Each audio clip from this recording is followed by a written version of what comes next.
میں پڑھ رہا تھا ایک جگہ پہ، ایران کے ایک طالب علم تھا. اب دیکھیے ہر جگہ جب مثالیں وہیں کی ملیں گی تو ہم وہیں کی مثال پیش کریں گے نا. یا تو آپ کوئی کتاب لکھیے، بتائیے کہ یہاں پر پاکستان میں بھی دیکھیے اس طرح کے واقعات ہیں، تو ہم اس میں سے پڑھ کر آپ کو بتائیں گے. ورنہ آپ فورن ایجنٹ ہونے کا الزام لگا دیا جاتا ہے. لیکن جہاں اچھی کوئی مثال نظر آئے گی وہیں سے تو انسان لے گا نا.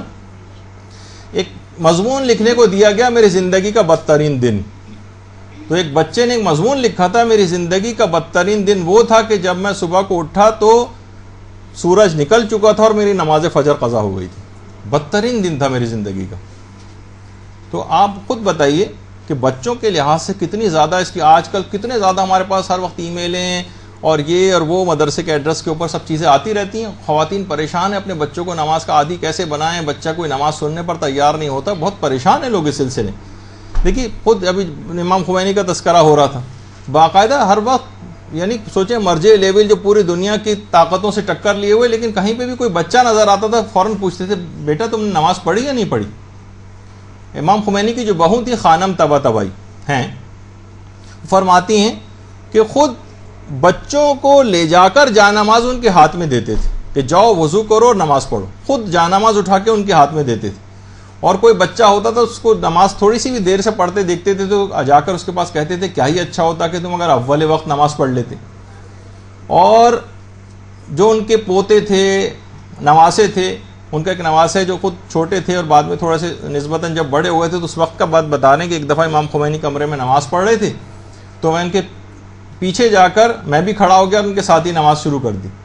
بعد میں انہوں نے نماز کے ختم کرنے کے بعد مڑ کے دیکھا کہ میں ان کے پیچھے نماز پڑھ رہا تھا تو بہت خوش ہوئے اور اسی وقت اٹھ کر اپنی کچھ کتابیں جو ہیں وہ انہوں نے مجھے انعام میں تحفے کے طور پر دی. تو اب جیسے خود امام خمینی کی جو بھتیجی تھیں مریم پسندیدہ، آیت اللہ پسندیدہ ان کے بھائی تھے، ان کی جو بیٹی مریم پسندیدہ، وہ فرماتی ہیں کہ ہم 9 سال کے تھے اور شام میں تھے. امام خمینی مختلف علاقوں میں جلا وطن رہے اور پوری فیملی کے ساتھ جلا وطن رہے. تو کہہ رہے ہیں کہ ایک جگہ پہ نماز جماعت امام خمینی پڑھا رہے تھے، ہم تمام گھر کے افراد بھی اس نماز جماعت میں شریک ہوتے تھے. تو میں اس وقت 9 سال کے کچھ قریبی کی تھی کہ میں نے نماز جماعت میں کوئی غلطی کی. تو وہ فرماتی ہیں کہ میری والدہ نے مجھ کو نماز ختم کرنے کے بعد ٹوکا کہ تمہاری نماز صحیح نہیں ہے، تم نے فلاں چیز کی غلطی کی. مجھے بہت افسوس ہوا کہ میں نے اتنی محنت سے نماز پڑھی ہے. میں رونے لگی. میری رونے کی آواز سن کر امام خمینی پیچھے متوجہ ہوئے اور مجھے اپنے پاس بلایا کہ کیوں رو رہی ہوں. تو میں نے کہا کہ مجھ سے نماز میں فلاں غلطی ہو گئی جس سے میری نماز غلط ہو گئی. اس کے بعد وہ خود فرماتی ہیں امام خمینی کی بھتیجی کہ امام خمینی نے نماز مغرب کا یہ واقعہ ہے. نماز مغرب پہ فوراً بعد عشاء پڑھانی تھی لیکن 20 منٹ تک نماز کے مختلف مسائل مجھ کو بیٹھ کر سمجھاتے رہے اور نماز عشاء کو 20 منٹ تاخیر سے شروع کیا. 20 منٹ تاخیر سے، یعنی اتنی اہم چیز ہے یہ نماز. ہمارے ہم تو دیکھتے ہیں کہ فوراً بچے جس انداز سے ٹربو بوسٹ لگا کے جو کہ نماز پڑھتے ہیں چند سیکنڈ کے اندر پڑھ کے پتہ چلا آپ کمرے سے باہر گئے اور فوراً اندر آئے تو وہ نماز پڑھ کے بھی ختم کر چکے تھے. تو بعض اوقات ایک تو اتنی تیز رفتاری کے ساتھ نماز، وہ بھی ہم آگے چل کر ڈسکس کریں گے اس کو اپنی اگلی نشستوں میں کہ نماز کو بہتر سے بہتر کیسے بنائیں اور بچوں کو خود اس کا عادی کیسے بنائیں. تو 20 منٹ نماز عشاء میں تاخیر کی اور ایک چھوٹی بچی جو 9 سال کی بچی ہے اس کو بیٹھ کر 20 منٹ تک نماز کے مسائل سمجھاتے رہے اور 20 منٹ تاخیر سے شروع کی اور پوری جماعت انتظار کرتی رہی. اور اسی طریقے سے آیت اللہ خلخالی جو بعد میں وہاں پر چیف جسٹس وغیرہ کے عہدے پر بھی رہے، جو امام خمینی کے خاص شاگرد تھے، وہ فرماتے تھے کہ امام خمینی نماز کے معاملے میں اتنے حساس تھے کہ جو بھی طالب علم دیر سے نماز پڑھتے تھے ان کے اوپر بہت شدید ناراض ہوتے تھے اور وہ ہر وقت ڈرتے ہی رہتے تھے کہ امام خمینی کہیں درس دینا موقوف نہ کر دیں، بند نہ کر دیں، یا اس کو اپنی کلاس سے نہ نکال دیں کہ نہیں میں تم کو نہیں پڑھا سکتا کیونکہ تم نماز کو اول وقت میں نہیں پڑھتے ہو، کہیں درس دینے سے ہم کو منع نہ کر دیں. اور یہی وجہ ہے کہ امام خمینی کے متعلق ملتا ہے کہ وہ بلوغ سے بھی بہت پہلے سے نماز شب تک کے پابند تھے. سیدھے ہاتھ پہ امام خمینی کی تصویر، بلوغ سے بھی پہلے نماز شب کے اس حد تک پابند. اور خود ان کی زوجہ محترمہ یہ بات بیان فرماتی ہیں امام خمینی کی کہ امام خمینی رات کو نماز شب کے لیے اٹھا کرتے تھے اور لائٹ نہیں جلاتے تھے, اور ایک ٹارچ رکھی ہوئی تھی, اور ٹارچ کی روشنی بھی پاؤں کی طرف کر کے رکھتے تھے. ہمارے طرح نہیں کسی کے ہاتھ میں ٹارچ آ جائے تو سب سے پہلے لوگ آنکھوں پہ لائٹ مارتے ہیں, تو اس طرح سے نہیں کرتے تھے, تو پاؤں کی طرف جو ہے وہ ٹارچ کی روشنی رکھتے تھے. اور اس کے بعد جب نماز شب کے لیے وضو کرنے کے لیے جاتے تو نل جس جگہ پہ تھا وہاں پہ نیچے اسفنج انہوں نے رکھا ہوا تھا کہ پانی گرنے کی آواز سے دوسرے لوگ نہ کہیں اٹھ جائیں, تاکہ اس کی پانی گرنے کی آواز نہ جائے ان تک. تو اس طرح سے یہ افراد کی جو انقلاب لے کر آئے ہیں اور اسلام کو ایک بول بالا دنیا میں کیا, وہ نماز کی طاقت سے کیا. تو اور اسی طرح سے ان کی اپنی صاحبزادی خانم فریدہ مصطفی جو بیٹی ہیں امام خمینی کی, اور آج بھی تہران یونیورسٹی میں ہیڈ آف دی ڈپارٹمنٹ ہیں, پروفیسر ہیں اور پی ایچ ڈی ہیں, وہ خود یہ فرماتی ہیں کہ نماز ظہر سے آدھے گھنٹے پہلے وضو کر کے نماز سے پہلے دعاؤں میں اور اس میں مصروف ہو جاتے تھے, زیارات پڑھنے میں اور دعاؤں میں اور قرآن کی تلاوت میں. اور سردیوں میں جب فجر کے وقت اٹھتے تھے تو ہم سب کے لیے گرم پانی کا انتظام کرتے تھے اور اٹھا کر کہتے تھے میں نے تمہارے لیے پانی گرم کر دیا, اٹھو اور جا کر نماز پڑھو. یعنی پورے گھر کے لیے پانی کو گرم کر کے رکھتے تھے, جو بچوں کی تربیت کے حوالے سے بھی ہم نے ایک دفعہ سینئر کلاسز میں ذکر کیا تھا کہ بچوں کو نماز کا عادی بنانے کے لیے ضروری ہے سردیاں اگر ہیں تو ان کے لیے گرم پانی پہلے سے کر کے رکھیں, ورنہ ایسا نہ ہو کہ وہ مثلا ٹھنڈے پانی کی وجہ سے ان کو کوئی کراہیت ہو نماز سے. اور آغا آشتیانی جو امام خمینی کے بڑے قریبی رفقا میں شمار ہوتے تھے, وہ کہتے تھے کہ ہمیشہ نماز سے پہلے امام خمینی کی عادت تھی تلاوت قرآن ضرور کرتے تھے. ہماری طرح نہیں کہ بس فوراً بچھائی جائے نماز اور اللہ اکبر کہہ کے شروع کر دی, آدھے گھنٹے پہلے سے مصلی پر آ گئے, تلاوت قرآن میں مشغول رہے اور اس کے بعد پھر نماز کو اس انداز سے شروع کیا کرتے تھے. اور آیت اللہ خنساری یہ فرماتے ہیں کہ شدید برف باری ہو رہی ہوتی تھی. دیکھیے قم کی اور مشہد کی برف باری کتنی شدید برف باری ہوتی تھی. تو مدرسہ فیضیہ میں امام خمینی ہوتے تھے, تو مدرسہ فیضیہ میں اس کی تاریکی میں اٹھتے تھے اور برف کو توڑ کر وضو کرتے تھے. اس میں سے جو پانی نکلتا تھا, سوچیے کہ شدید برف باری ہو رہی ہے, برف کو توڑ کر وضو اس سے کیا کرتے تھے اور پھر نمازوں میں مصروف ہوتے تھے. آج بھی بہت سارے لوگ ان کی پیروی میں جو نماز کے پابند ہیں, نماز کا وقت ہو جائے پانی کہیں اویلیبل نہ ہو تو اسی طرح سے برف توڑ کر کیا کرتے تھے. اور اس کے بعد اذان فجر کے بعد حرم معصومہ قم جاتے تھے. اچھا یہ تو خیر مشہد ہے, لیکن مشہد میں بھی اب دیکھیے برف باری کا کیا ٹھکانہ ہوتا ہے, اسی طریقے سے قم ہے. تو امام خمینی پھر نماز فجر کے بعد حرم معصومہ قم کی طرف جاتے تھے, اور مسجد بالا سر جو خود حرم میں ہے وہاں پر مرزا جواد ملکی تبریزی جو امام خمینی کے عرفانیت کے استاد تھے, ان کی اقتدا میں جا کر نمازیں پڑھا کرتے تھے. اور پھر اس کے بعد پھر مطالعے میں مصروف ہوتے تھے. امام خمینی کی جوانی کی تصویر, اس کے بعد پھر مطالعے کے اندر مصروف ہو جاتے تھے. اور ہر وقت کوشش یہ کرتے تھے کہ باوضو رہیں, کبھی بھی دائم الوضو تھے. بہت کم ایسا ہوتا تھا کہ کبھی ایسا موقع پیش آ جائے کہ ادھر وضو ٹوٹتا تھا اور دوبارہ وضو کر لیتے تھے. یہاں تک کہ بستر بیماری پر جب تھے تو جتنا بھی مستحبات تھے اس پر اس طرح سے عمل پیرا ہوتے تھے. دیکھیے یہ سب باتیں اس وجہ سے بیان کی جا رہی ہیں تاکہ آپ کے سامنے آ جائے کہ کوئی بھی شخص بڑا کیسے بن جاتا ہے. اس کی بہت ساری اس طرح کی چیزیں ہوتی ہیں کہ جن کے اوپر عمل کرنے سے وہ بڑا بنتا ہے, کہ الہی قوت اور طاقت اس کے اندر آتی چلی جاتی. نمازوں کو اس انداز سے اولیت اور فوقیت دینے کے لیے کہ نماز سے پہلے آئینہ بھی دیکھ رہے ہیں اور تمام مستحبات کے اوپر بھی عمل کر رہے ہیں اور پرفیوم بھی لگا رہے ہیں اور اپنے امامے کا جو تحت الحنک اس کو بھی نکالا جا رہا ہے, اور پورے مستحبات کے ساتھ اس انداز سے جو ہے وہ اور آخری وقتوں تک میں جو انہوں نے نماز پڑھی وہ اشاروں سے تمام مستحبات کے ساتھ جو ہے وہ نماز پڑھی. بالکل آخری وقت میں جب ہاتھ بھی نہیں ہلا پا رہے تھے. حضرت لقمان کی جو وصیتیں خود قرآن نے کتنی نقل کی. دیگر وصیتوں میں حضرت لقمان نے ایک دفعہ اپنے بیٹے سے کہا تھا کہ اے بیٹا, مرغ کو تم سے زیادہ ہوشیار نہیں ہونا چاہیے. مرغ جس کو آپ مرغا کہتی ہیں, اس کو تم سے زیادہ ہوشیار نہیں ہونا چاہیے کہ وہ تو سحر کے وقت اٹھ کر خدا کی حمد کرے اور تم پڑے سوتے رہو. کوئی جانور تم سے زیادہ ہوشیار اور سمجھدار ہے. یہی وجہ ہے کہ آیت اللہ حسن زادہ عاملی یہ ہمارے موجودہ زندہ مجتہدین میں سے عرفاء میں سے ایک ہے.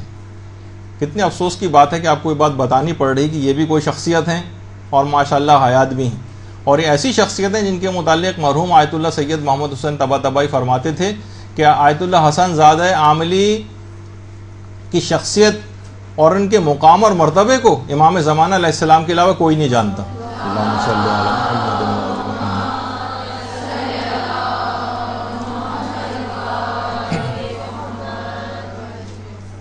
ایک جملہ آیت اللہ حسن زادہ عاملی فرماتے ہیں کہ الہی مرغ کے لیے تو سحر ہو اور حسن کے لیے نہ ہو. دیکھیے بڑا آہوزاری کرتے ہوئے عرفا کی، الہی مرغ کے لیے تو سحر ہو اور حسن کے لیے سحر نہ ہو، اور چمگادڑ تو رات میں پرواز کرے اور حسن کے لیے پرواز نہ ہو. یعنی انسان واقعی سوچے کہ اپنے دن اور رات کو کس طرح سے عبادت الہی میں وہ گزار سکتا ہے. یہ جو علماء ہیں ان کو اتنا بڑا مقام اور مرتبہ یقین جانی کہ فقط نماز کی وجہ سے حاصل ہوا ہے. نماز اتنا دیکھیے اتنی اہمیت ہے کہ مسلمانوں کے عالم گزرے ہیں جن کا ہمارے علماء میں بہت عزت و احترام سے نام لیتے ہیں. حاتم اسم بہرے کو کہتے ہیں، حاتم نام تھا. ایک دفعہ ایک عورت ان سے میں جو جملہ تھا نماز کے سلسلے میں وہ تو میں آگے چل کے آپ کے سامنے پیش کروں گا، ان کے متعلق ایک بات بتا دوں کہ ایک دفعہ ان کا یہ نام کیوں پڑا تھا. ایک دفعہ ایک عورت ایک مسئلہ پوچھنے کے لیے ان کے پاس آئی، اور جسمانی عوارض ہوتے ہیں انسان بعض اوقات جسم سے رہا خارج ہوئی آواز کے ساتھ. انتہائی شرم سے وہ عورت بالکل گڑ گئی کہ ایک عالم دین کے سامنے ایسا واقعہ ہو گیا، ایک مسئلہ پوچھنے آئی. انہوں نے فوراً بات بنائی کہ تمہاری آواز مجھے نہیں آئی مسئلہ پوچھنے کی، ذرا بلند آواز سے پوچھو. اس نے ذرا سا بلند آواز کی، کہا کہ نہیں ابھی بھی سمجھ میں نہیں آیا، اور زیادہ بلند آواز سے پوچھو. اس نے پھر اپنا مسئلہ بتایا، یہاں تک کہ تقریباً چیخ کے اسے مسئلہ بتانا پڑا. کہا اب مجھے سمجھ میں آیا کیونکہ مجھے سنائی بہت کم دیتا ہے. اس عورت نے سکون کا سانس لیا کہ میری عزت رہ گئی. اس وقت سے لے کر انہوں نے اس بات کی اتنی پاسداری کی کہ اس کے بعد گویا لوگوں سے سننا ہی چھوڑ دیا. یہاں تک کہ جب اس عورت کا انتقال ہوا پھر جا کر یہ بات کھولی کہ انہوں نے، تاکہ اس عورت کو یہ احساس نہ ہو کہ اور اس شرمندگی سے بچ جائے، اور پوری زندگی بہرا بن کے گزاری. تو اس سے آپ ان کا مقام اور مرتبہ، بہرحال بڑا علماء ہمارے ان کا بڑا عزت و احترام سے نام لیتے ہیں. خود حاتم اسم یہ بات بیان کرتے تھے کہ اگر میرا بیٹا مر جائے تو 1000 لوگ کم سے کم اس کی تعزیت کے لیے میرے پاس آ جائیں گے، لیکن اگر میری ایک نماز قضا ہو جائے تو کوئی شخص بھی میرے پاس تعزیت کے لیے نہیں آتا. یعنی اتنی بے توقیر ہو گئی ہے نماز. تو بہرحال خود کہتے تھے کہ لوگوں کی نگاہ میں دنیاوی جتنی مصیبتیں ہیں وہ آخروی مصیبتوں سے بہت لوگ زیادہ سمجھتے ہیں، حالانکہ اخری مصیبت دنیاوی مصیبتوں کے مقابلے میں کتنی سخت ترین ہے یہ سوچا بھی نہیں جا سکتا. ابھی جیسے بار بار کچھ ایران عراق جنگ کے حوالے سے ایرانی قیدیوں کا تذکرہ ہو رہا تھا، جو لوگوں نے باتیں وہاں کی آ کر بتائیں کہ ایرانی قیدی جس وقت نمازیں پڑھتے تھے وہاں پر، تو جو عقوبت خانے، قید خانے، جو ٹارچر سیل بنائے ہوئے تھے، یہ سامنے آپ کے ٹارچر سیل، تو ان نمازیوں کے لیے ایک ٹارچر سیل بنایا گیا تھا. جو بھی نمازیں قید خانوں میں پڑھتا تھا باقاعدہ ان کے منہ پر سیاہ رنگ کیا جاتا تھا، ان کی چاقوؤں سے آنکھیں نکالی جاتی تھیں، ان کی زندہ جسموں سے کھال اتاری جاتی تھی. یہاں تک کہ نمازی جو اس کے باوجود بھی جو قیدی ہوتے تھے وہ اشاروں، یعنی نماز نہیں چھوڑتے تھے اور اشاروں سے نماز پڑھتے تھے، کیونکہ اگر یہ سب کام کریں گے تو بہرحال ان کو یہ سزائیں اس طرح سے دی جائیں گی. نوٹ کیا جاتا تھا، کوئی شخص سجدہ نہیں کر سکتا تھا وہاں پر، نمازیں نہیں پڑھ سکتا تھا، یہاں تک کہ دل ہی دل میں اشاروں کے ساتھ نماز پڑھتے تھے، لیکن نماز کو پھر بھی اس موقع پر ترک نہیں کرتے تھے. یہی وجہ ہے کہ دیکھیے خود ہمارے 5ویں امام محمد باقر علیہ الصلوۃ والسلام فرماتے ہیں ملک الموت کے متعلق کہ ملک الموت روزانہ نمازوں کے اوقات میں ہر گھر کے اندر جھانکتا ہے، ہر گھر کے اوپر نگاہ رکھتا ہے. اور یہ بات خود ملک الموت نے پیغمبر اسلام کو بیان کی جو 5ویں امام کی حدیث کے اندر نقل ہوئی. ملک الموت نمازوں کے اوقات میں تمام دنیا کے گھر والوں کو دیکھتا. جب ایک دوسری روایت میں پیغمبر نے فرمایا کہ اگر گھر والے اول وقت میں نماز پڑھنے کے عادی ہیں، اول وقت میں نمازوں کو انجام دے رہے ہیں، تو وقت مرگ ملک الموت ان کو کلمہ شہادت کی تلقین کرتا ہے اور شیطان کو دور کرتا ہے. تو اس لحاظ سے اس کی بہت ہی زیادہ اس بات کی تاکید ہے. اور اتنی اہم چیز ہے یہ نماز، جو کہ آج پوری تقریباً درس اسی عنوان پر ہو گیا. انشاءاللہ اگلی دفعہ سے ہم باقاعدہ مرحلے وار اپنی گفتگو شروع کر دیں گے. اتنی اہم ہے کہ تمام انبیاء کی جو آخری وصیت تھی وہ نمازی کے متعلق تھی. آخری وصیت 1,24,000 انبیاء کی زبانوں پر جو آخری کلمہ ہوتا تھا وہ نماز سے متعلق ہوتا تھا. باقاعدہ جو ہمارے چھٹے امام نے وسائل الشیعہ کے اندر روایت کو نقل بھی کیا. اچھا علماء فرماتے ہیں کہ اس کے مطلب ہے کہ یہ جو روایت ہے چھٹے امام کی، اس کے دو مطلب نکلتے ہیں، یعنی تمام انبیاء کی آخری وصیت نماز ہوتی تھی، چھٹے امام نے کہا اس کا مطلب یہ ہے کہ تمام ادیان میں نماز کا وجود تھا۔ اس سے ایک مسئلہ یہ استنباط ہوتا ہے اس حدیث سے، طریقہ کار ہو سکتا ہے کچھ الگ ہوں کہ تمام ادیان میں نماز کا وجود پایا جاتا تھا اور تمام پیغمبر اہل نماز تھے، اور دوسری بات یہ بھی پتہ چلتی ہے کہ 1,24,000 انبیاء جو تھے نماز ان کی پسندیدہ ترین عبادت تھی، کہ انتقال سے پہلے انسان دیکھیے اپنی خاص الخاص بات کو تذکرہ کرتا ہے، جو انشاءاللہ اگلی نشستوں میں ہم ائمہ کے حوالے سے بھی آخری اوقات میں کس طرح سے نماز کی تاکید کرتے تھے اس کا ذکر آئے گا۔ خود ہمارے اپنے علماء میں سے علامہ عبد الحسین الامینی، جن کی کتاب الغدیر، یہ حرم امام رضا علیہ الصلوۃ والسلام میں، اللہم صلی علی محمد وعلی محمد، حیران ہوں گے آپ سن کر کہ روزانہ حرم امام رضا میں امیر المومنین کی سیرت کی پیروی میں 1000 رکعت روزانہ شب میں پڑھا کرتے تھے، 1000 رکعت روزانہ۔ جب لوگ ان سے پوچھتے تھے علامہ آپ تھکتے نہیں ہیں اتنی عبادت کر کے؟ تو فرماتے تھے کہ جب مچھلی پانی میں تیرنے سے نہیں تھکتی تو میں نماز سے کیسے تھک سکتا ہوں۔ تو دیکھیے، اور ہم ان کے مقابلے میں محسوس کرتے ہیں کہ اپنے کاموں کو ہم اولیت دیتے ہیں، نمازوں کو ٹالتے ہیں، اس کو حقیر یا کم اہمیت سمجھتے ہیں، جبکہ پروردگار عالم فرشتوں کے سامنے فخر و مباحت کر رہا ہوتا ہے کہ تم نے میرے اس بندے کو دیکھا جو نماز شب پڑھتا ہے، اس کے لیے فخر و مباحت کرتا ہے، اور بعض اوقات پروردگار عالم جو ان افراد کے اوپر تعجب کر رہا ہوتا ہے کہ جو نماز نہیں پڑھتے اور رزق تلاش کرتے پھر رہے ہوتے ہیں، کام کرتے پھر رہے ہوتے ہیں، کہ پروردگار کہتا ہے میرے اس بندے کو دیکھو کہ وہ خیال کرتا ہے کہ اس کی حاجات کی جو برابری ہے وہ میرے علاوہ کسی اور کے ہاتھ میں، رزق تلاش کرتا پھر رہا، جبکہ رزق سب کو بانٹنے والا میں ہوں۔ یہ میری بارگاہ میں سر جھکانے کے بجائے دیکھو نمازوں کو قضا کر کے میری بارگاہ میں آئے بغیر لوگوں کے دروں پہ بھٹکتا پھر رہا ہے۔ تو جب بھی پیغمبر اسلام نماز کو اپنی آنکھوں کا نور قرار دیتے تھے اور کہتے تھے کہ نماز میرے لیے اس طرح سے ہے، اتنی پروردگار نے مجھے محبوب قرار دیے نماز جیسے پیاسے کے لیے پانی اور غذا ہوا کرتی، جبکہ بھوکا اور پیاسا پھر بھی آب و غذا سے سیر ہو جاتا ہے مگر میں نماز سے سیر نہیں ہوتا، یہ پیغمبر فرماتے ہیں۔ تو خود امام خمینی کا ایک جملہ ہے کہ نماز پنجگانہ، جو آپ نماز پنجگانہ پڑھ رہی ہیں نا، وہ کہتے تھے کہ نماز قلب مومن میں توحید کے شجر طیبہ کو ایسا مستحکم کرتی ہے کہ پھر مومن کے دل سے ایمان کو کوئی نکال نہیں سکتا۔ یہ ایک شجر طیبہ کے درخت کی آبیاری آپ کے اندر کرتی چلی جا رہی۔ تو کہتے تھے بس میرے بھائیوں، جو خطاب کرتے تھے لوگوں سے، اپنے دینی واجبات خصوصاً نماز پنجگانہ کی ادائیگی میں کبھی سستی سے کام نہ لینا۔ اور یہی وجہ ہے کہ ایک بہت بڑے ہمارے علماء میں سے گزرے ہیں، ایک عالم ان کے متعلق فرماتے ہیں، آیت اللہ شیخ محمد حسین غروی اصفہانی کمپانی کے متعلق، ہمارے ایک عالم گزرے شیخ محمد حسن غروی اصفہانی کمپانی، ایک عالم دین، کہتے ہیں کہ ہم ان کے گھر درس لینے کے لیے جایا کرتے تھے۔ تو ایک دفعہ ہم وقت سے کچھ پہلے پہنچ گئے۔ دیکھیے اس طرح سے لوگ نمازیں پڑھتے رہے، صرف آپ کو یہ اہمیت بتانے کے لیے۔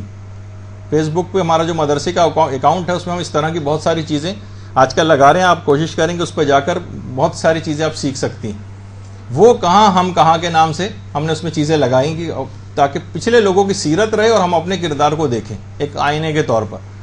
تو شیخ محمد حسن غروی اصفہانی کمپانی، ان کے پاس جب کچھ علماء درس لینے کے لیے ان کے پاس آتے تھے تو کچھ وقت سے پہلے پہنچ گئے۔ وہ کہتے ہیں کہ ہم نے دیکھا کہ ہمارے استاد اپنے گھر کے گوشے میں جو ہے وہ نماز پڑھ رہے ہیں۔ تو ہم ایک بات دیکھ کر کمرے میں جیسے ہی داخل ہوئے حیران رہ گئے کہ ہمارے استاد نماز میں جو اذکار کر رہے تھے در و دیوار سے انہی اذکار کی گونج ہم کو سنائی دے رہی تھی، جس سے در و دیوار خود ذکر الہی جو ہے کر رہے ہیں۔ یعنی ہم لوگ بہت ہی زیادہ ایک لحاظ سے دہشت زدہ سے ہو گئے دیکھ کر، لیکن ایک عجیب روحانی ماحول وہاں کا اس کمرے کا جو ہے موجود تھا۔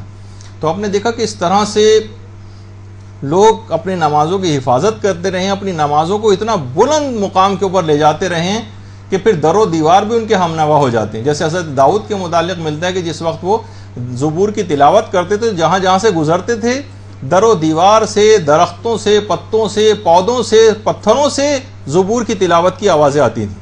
تو وہ تو نبی خدا تھے، لیکن آج کل بھی ہمارے علماء جو بھی اس قسم کی تمام آداب اور شرائط نماز کے پابند ہیں، ان سے بھی اس طرح کی کرامتوں کا ظہور ہوا کرتا ہے. تو بہرحال اور نیک اور صالح ہونے کی نشانیوں میں سے ایک نشانی قرار دیتے تھے ہمارے ائمہ. راوی ایک دفعہ کہتا ہے کہ ہم چھٹے امام جعفر صادق علیہ الصلوۃ والسلام کی خدمت میں پہنچے.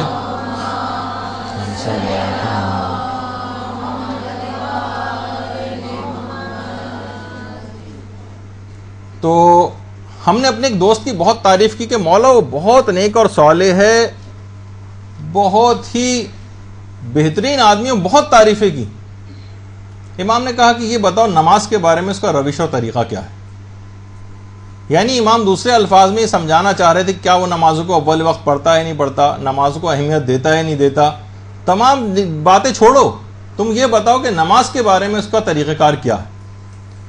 تو بہرحال امام اس سے اندازہ لگاتے تھے کہ ایسا شخص دوستی کے قابل بھی ہے یا نہیں. پتہ چلا نمازوں کو بالکل لیٹ کر رہا ہے تو وہ شخص دوستی کے بھی قابل امام اس کو نہیں سمجھتے. اور ظاہر ہے جب خود ہمارے ائمہ کی طریقہ کار یہ تھا، ہمیں امیر المومنین علیہ الصلوۃ والسلام کے متعلق ملتا ہے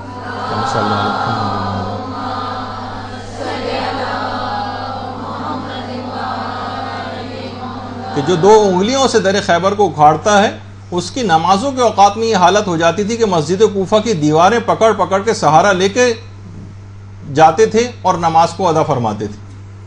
اتنی طاقت اور ہمت نہیں رہ جاتی تھی کہ خدا کی بارگاہ میں کھڑا ہونا.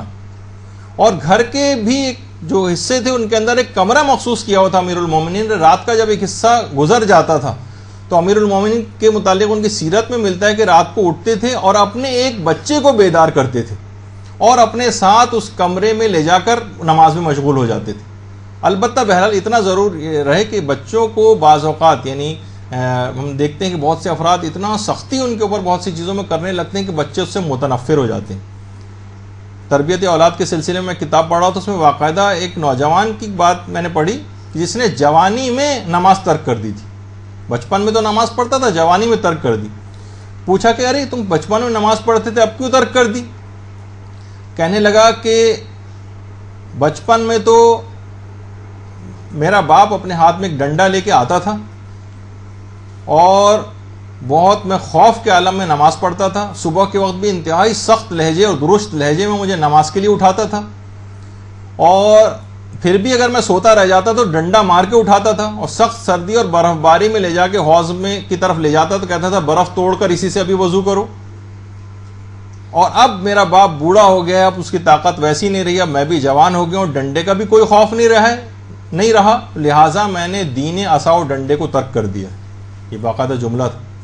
تو ایسی کوئی چیز نہ ہو، بچوں کو اس انداز سے ایسے طریقہ کار آپ اختیار کریں کہ بچوں کو نماز سے محبت ہو جائے، نہ کہ ڈنڈے وغیرہ ان کے اوپر برسا کر ان کو نماز کا عادی بنایا جائے، جو کہ اکثر اور بیشتر صاحبان ایمان اس قسم کے طریقہ کار کو اختیار کر جاتے ہیں.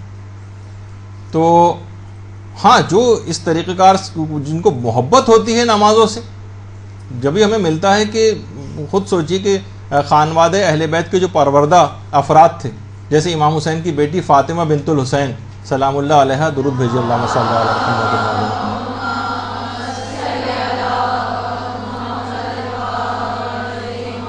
جو حسن مثنی کی زوجہ تھیں، ان کی وفات پر ان کی قبر کے کنارے خیمہ لگایا تھا فاطمہ بنت الحسین نے، اور 1 سال تک اس خیمے میں رہی تھیں اور دن بھر روزے رکھتی تھیں اور رات بھر عبادت خدا میں کھڑی رہتی ہیں.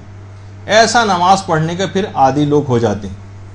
اور احیاء العلوم میں باقاعدہ امام غزالی نے حضرت اویس قرنی کے متعلق یہ بات لکھی کہ محلے کے بچے ان کو دیوانہ سمجھ کر ان پر پتھر برساتے تھے اور مانتے ہی نہیں تھے، لیکن یہ پھر بھی بچوں کے پاس جا کر کہتے تھے بچوں چھوٹے چھوٹے کنکر مار لیا کرو تاکہ میرے جسم سے خون نہ نکلے، کیونکہ اگر خون نکل کر کپڑوں پہ آ جائے تو کپڑے نجس ہو جاتے ہیں اور میں اول وقت نماز سے محروم ہو جاتا ہوں. اس طرح سے لوگ نمازوں کے عادی ہوا کرتے تھے. اور یہی وجہ ہے کہ حضرت جابر بن عبداللہ انصاری، جابر جن کا بغداد سے تقریباً 30 میل کے فاصلے پر ان کی قبر مبارک ہے، جو تبدیل شدہ قبر ہے، حضرت حذیفہ کے واقعے میں پھر تبدیل ہوئی تھی ان کی قبر. تو وہ خود بیان کرتے ہیں کہ ایک دفعہ کچھ لوگوں نے حضرت امیر المومنین علیہ الصلوۃ والسلام سے ایک چیز پوچھی،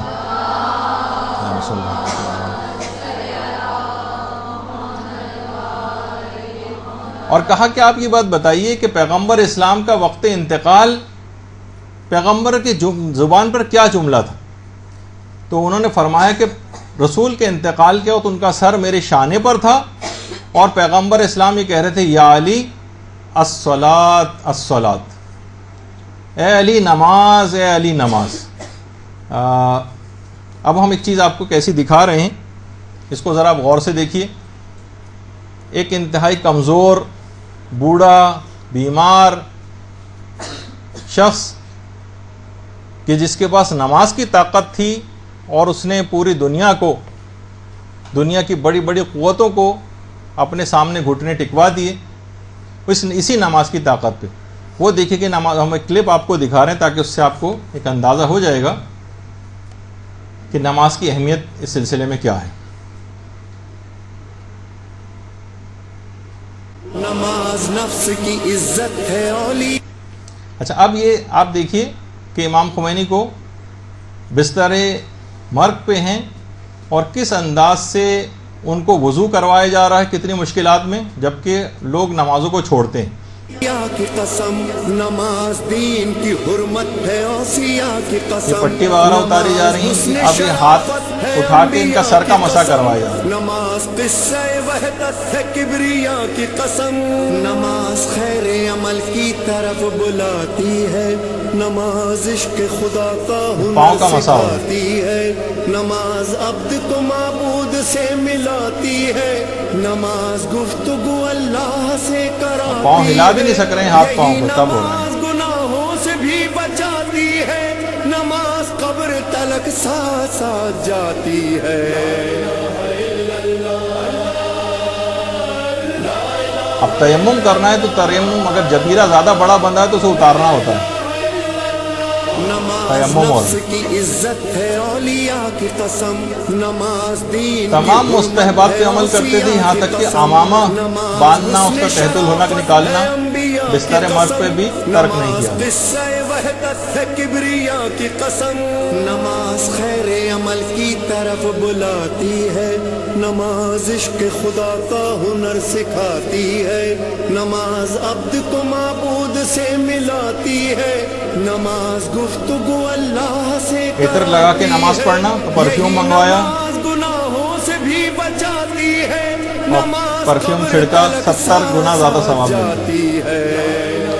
نماز جماعت ہسپتال کمرے میں آج تک کسی نے نہیں دیکھی ہوگی، اور ڈرپ لگی ہوئی ایک آدمی ہاتھ میں لے کے کھڑا ہوا ہے۔ وہ ہے جو فاقوں میں مصطفیٰ نے پڑھی، جگا کے اپنے ہی قاتل کو مرتضیٰ نے پڑھی، جو چکیوں کی مشقت میں فاطمہ نے پڑھی، گلے لگا کے زہر کو جو مجتبیٰ نے پڑھی، جو چاہتا ہے کہ عظمت نماز کی دیکھے، میرے حسین کا وہ سجدہ آخری دیکھے، پڑھی نماز جو عابد نے پشت ناقہ پر ادا کیا، جسے باقر نے سختیاں سہ کر بیاں کیا، جسے جعفر نے برسر منبر رکوع میں برسوں رہے، جس کے کاظم مضطر رضا نے لب پہ سری الرضا سجا کے پڑھی، تقی نے تقوی ابو طالبی بتا کے پڑھی، نقی نے نخوت باطل مٹا مٹا کے پڑھی،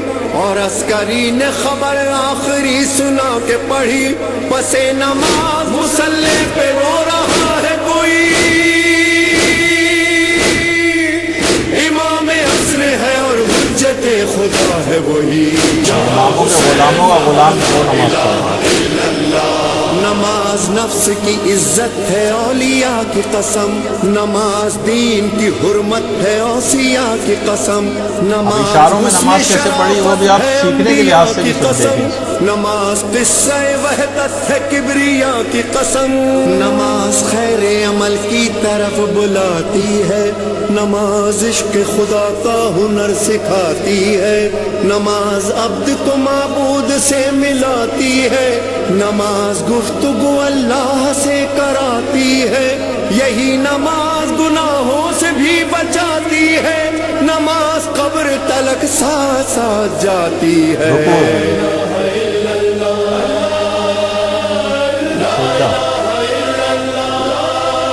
دوسرا سجدہ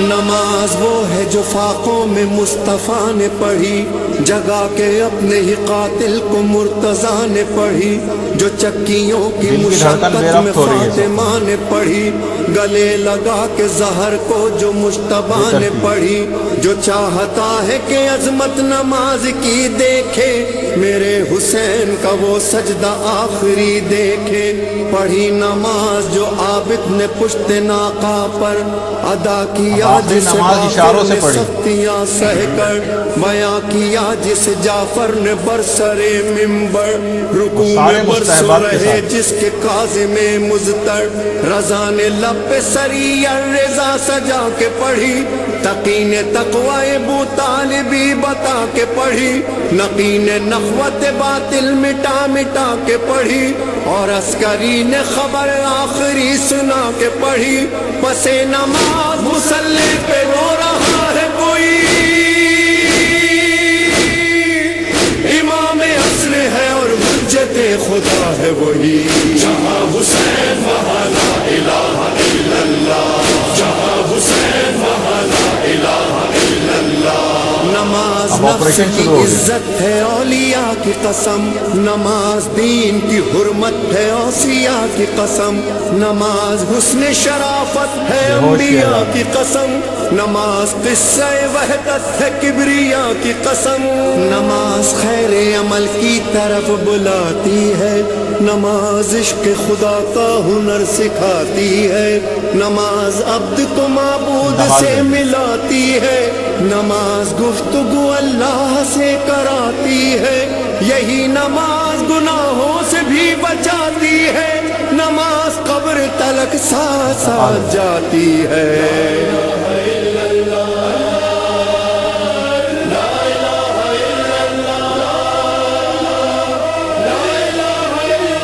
بیٹے احمد خمینی